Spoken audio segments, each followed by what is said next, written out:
From Hollywood, it's time now for...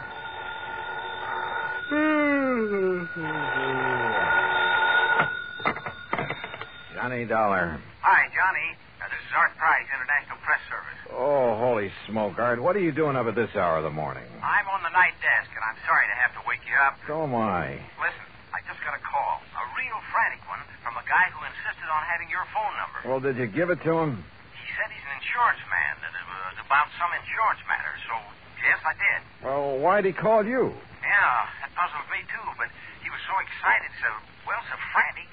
Well, he probably called the first person he could think of. And he said it was a big emergency. Oh, did he give you any details? No. Johnny, it's aroused my curiosity. Let me know what it's all about, will you? Yeah, sure, sir. Promise? Okay, Art, promise.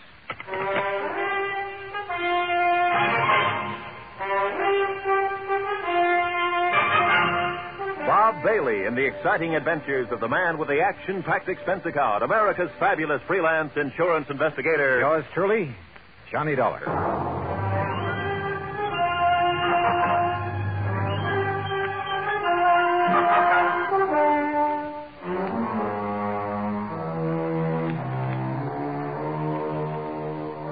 Expense account submitted by Special Investigator Johnny Dollar. The State Unity Life Insurance Company, Home Office, Hartford, Connecticut. Following is an account of expenses incurred during my investigation of the ghost-to-ghost matter. I'd no sooner rolled over in the hope of getting back to sleep when the phone beside my bed started jangling again. Oh, nuts. Johnny Dollar.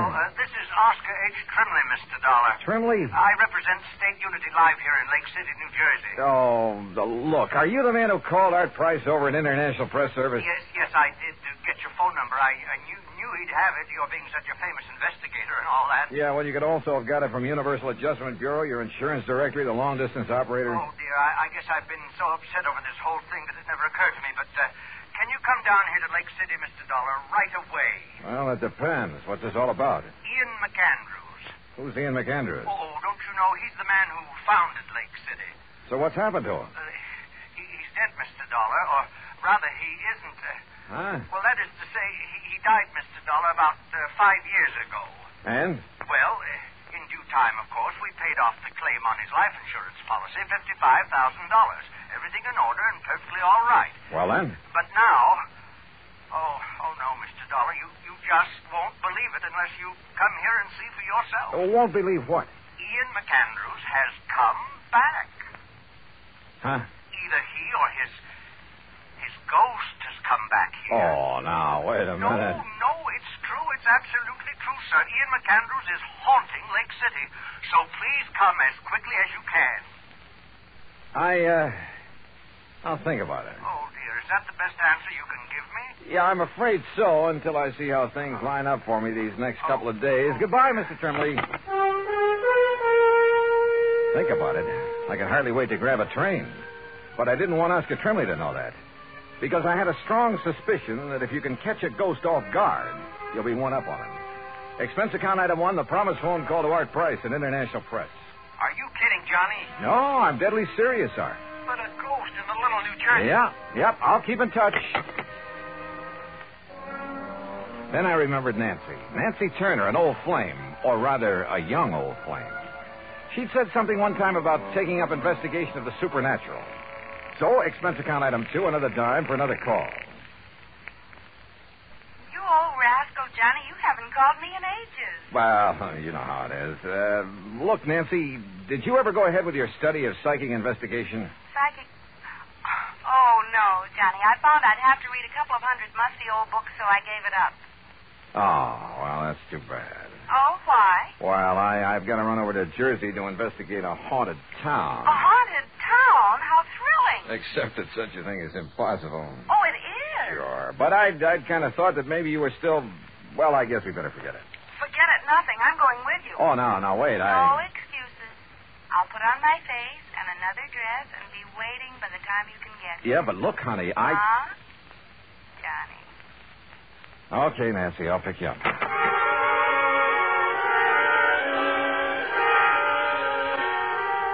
Item 3, $10.85 taxi and train for 2 to New York. Item 4, $50 deposit on a rental car when we got into Grand Central Station. We crossed over into Jersey and hit Route 22 for Somerville and points west. And every mile of the way, Nancy chattered away like a magpie. She kept quoting some of the stuff she had read on the subject. A lot of authorities who decided that some of the reports on haunted towns and houses and people, things like that, had decided there was something really supernatural about them. And you know, after a while, I began to wonder. Yep, I began to wonder.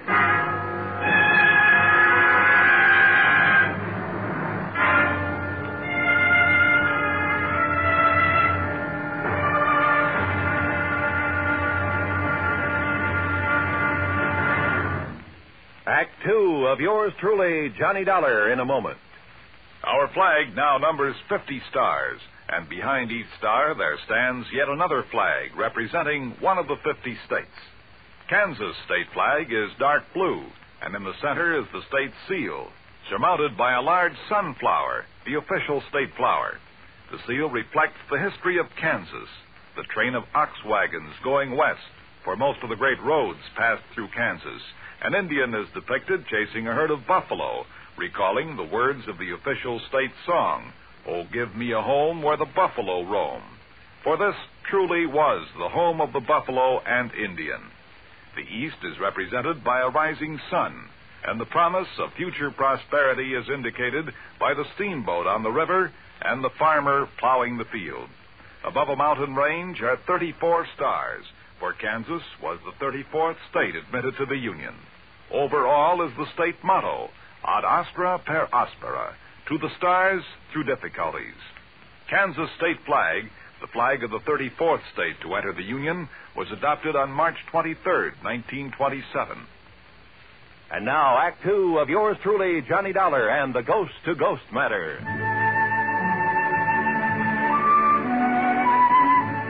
Lake City, nestled in among the soft, rolling North Jersey hills. But a kind of has-been town. I saw the reason for that in the abandoned mill, the old McAndrews cotton mill at one side of the lake. The same old story, I guess. When a town's main industry closes down, it kind of goes to pot. Nonetheless, it was a charming little place. Population? Oh, maybe 400 or 500. When we finally located Oscar Trimley's insurance office, we found a bit of a gathering there. And Mr. Dollar, that is Miss Turner and Mr. Dollar. This is Charlie Reed, very happy to know you. Foster, and Tony Gray. We're sort of local businessmen's club, Johnny, you know. Okay, then let's get to the point. Sit down. Thank you. Johnny, I thought over the phone that you were turning us down. Well, I changed my mind, and when I thought of Nancy and her knowledge of the supernatural... Good. That's what we need. Yeah, you're right. Well, I am interested in the subject. We're all a little worried about it.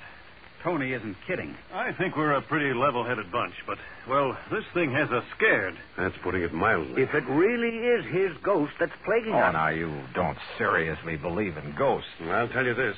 I never did before, but now, well, wait and you'll see. Gee, Johnny. Well, suppose you tell me what's going on. Well... No, Johnny. You'll have to see for yourself. And here. Yes, Charlie, and here. And that means waiting until midnight. Midnight?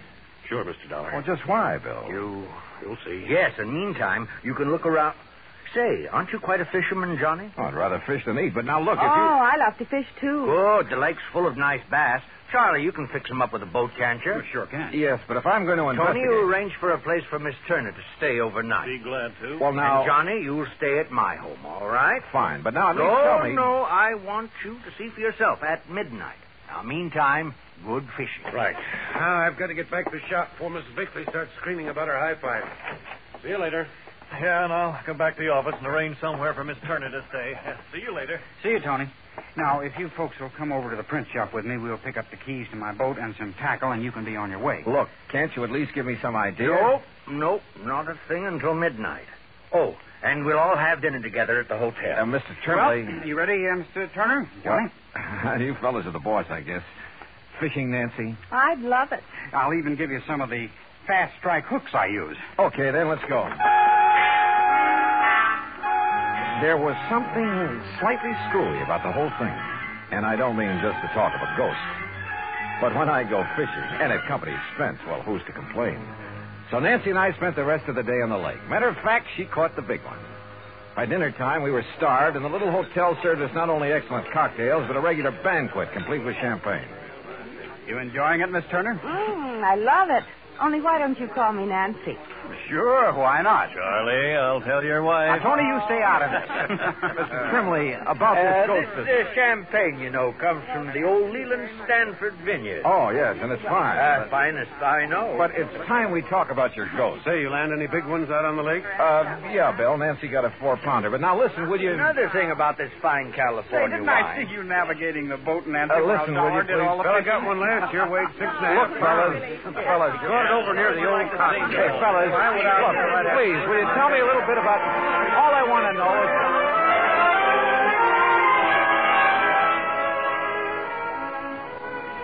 So, I got nowhere. But then, finally, after a lot more food and wine and chatter, we drove off in Tony's car.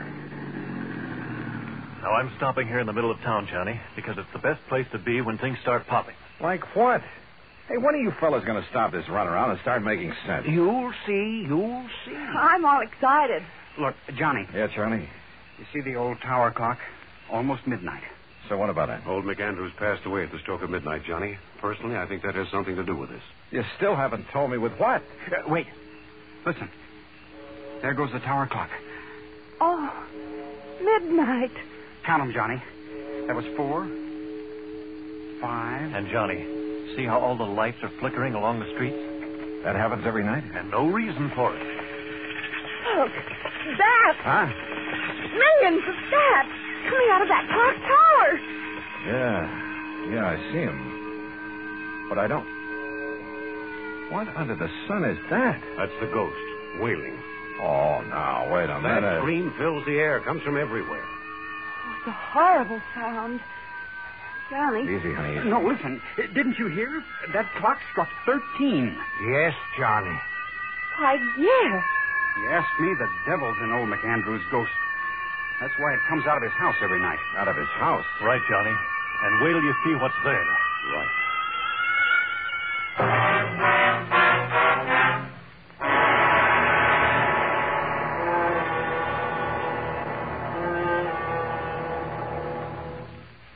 Act 3 of yours truly, Johnny Dollar, in a moment.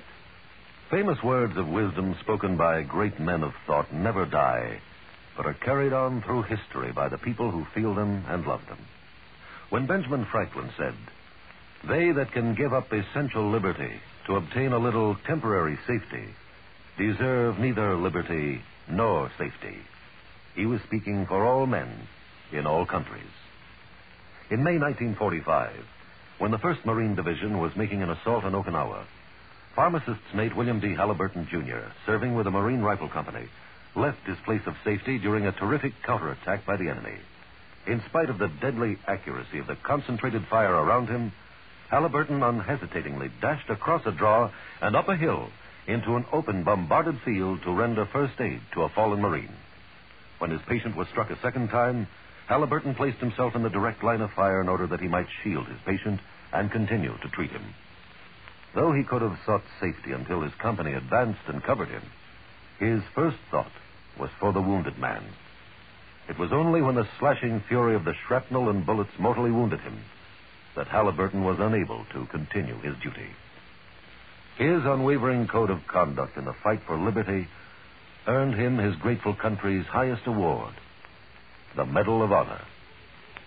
And now, Act 3 of yours truly, Johnny Dollar, and the Ghost to Ghost Matter.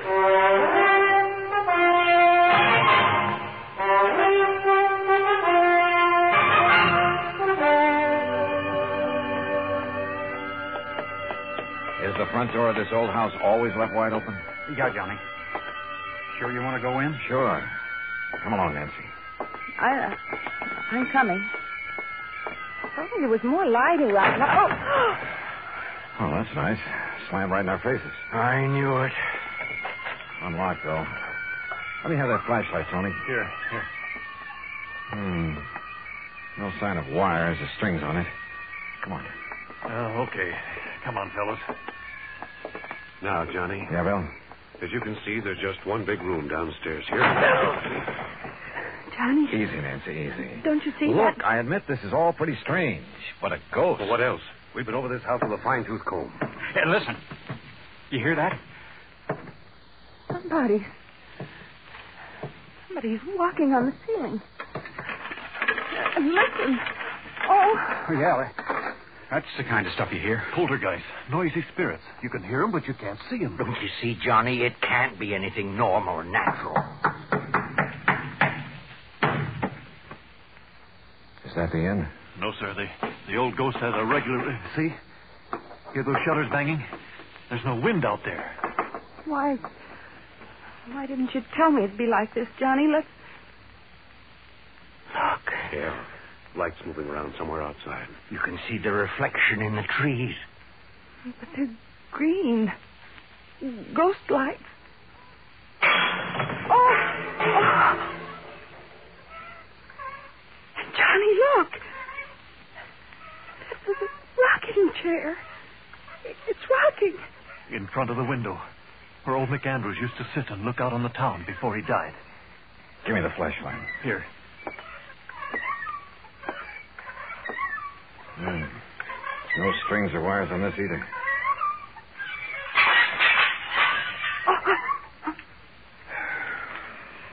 Well,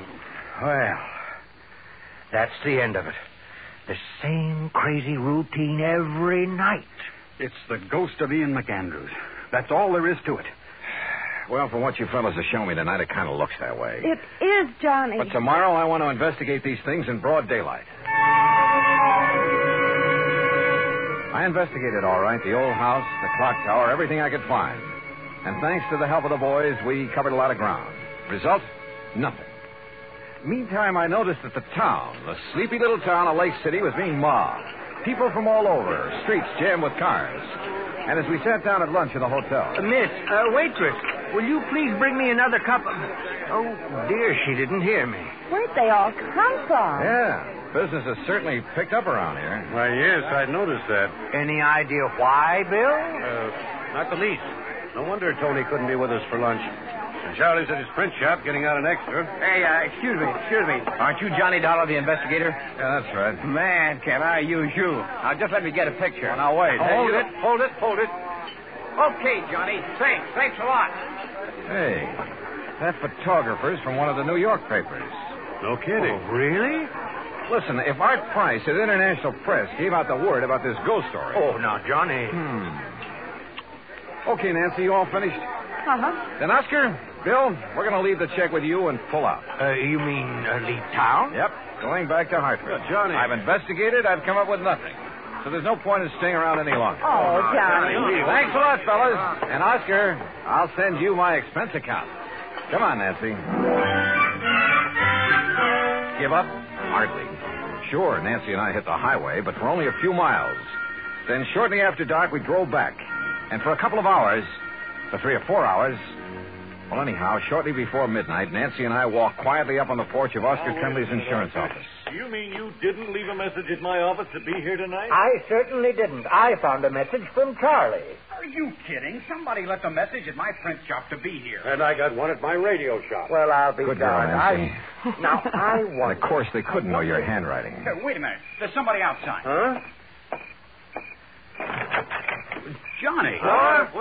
Good evening, gentlemen. Why, I thought you'd left town, Johnny. What are you doing back Yeah, here? that's right. I wanted you to think so.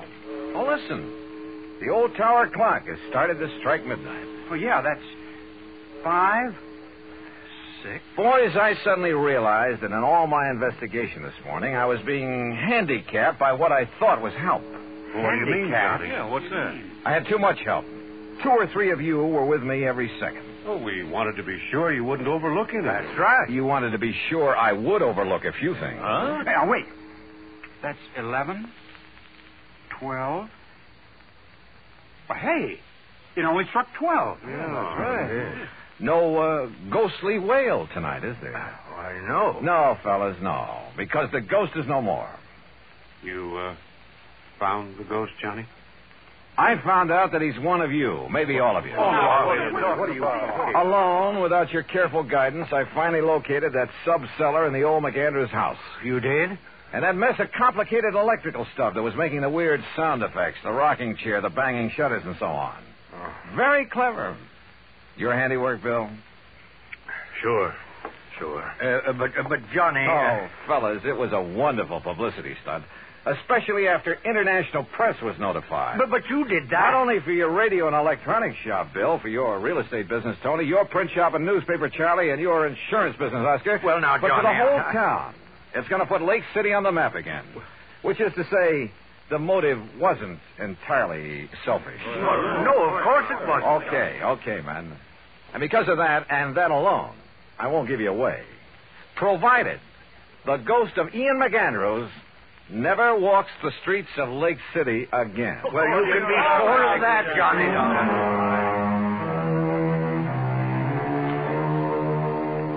I don't know. I suppose I ought to really hit you over the head with this expense account. But after all, the cause was a kind of worthy one.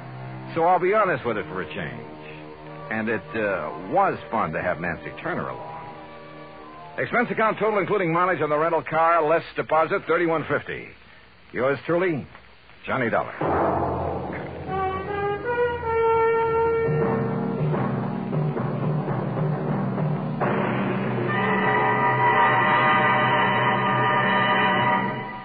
Our star will return in just a moment.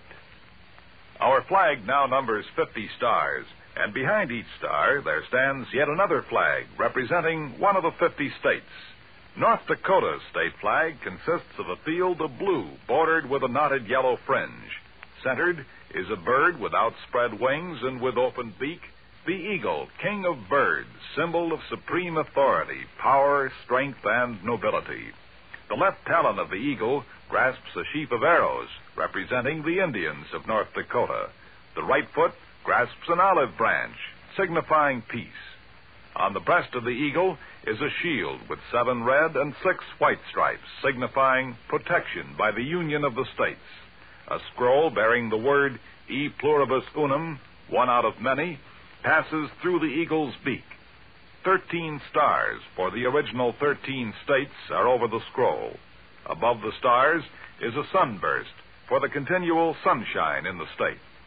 North Dakota's state flag, the flag of the 39th state to enter the Union, was adopted on March 26, 1929. Now, here's our star to tell you about next week's story. Next week, the most dangerous, exciting incident of my whole career. I break out in a cold sweat whenever I think of it. So join us, won't you? Yours truly, Johnny Dollar.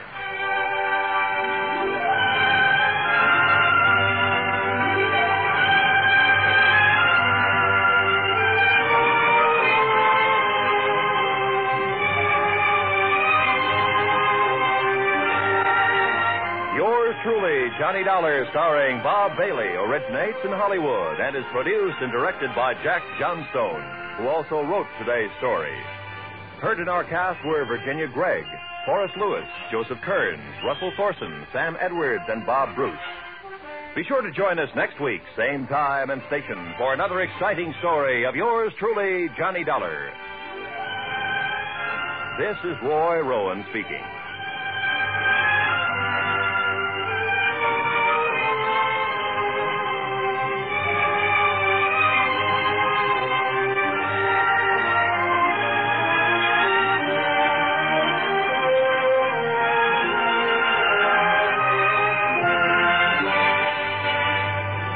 This is the United States Armed Forces Radio and Television Service.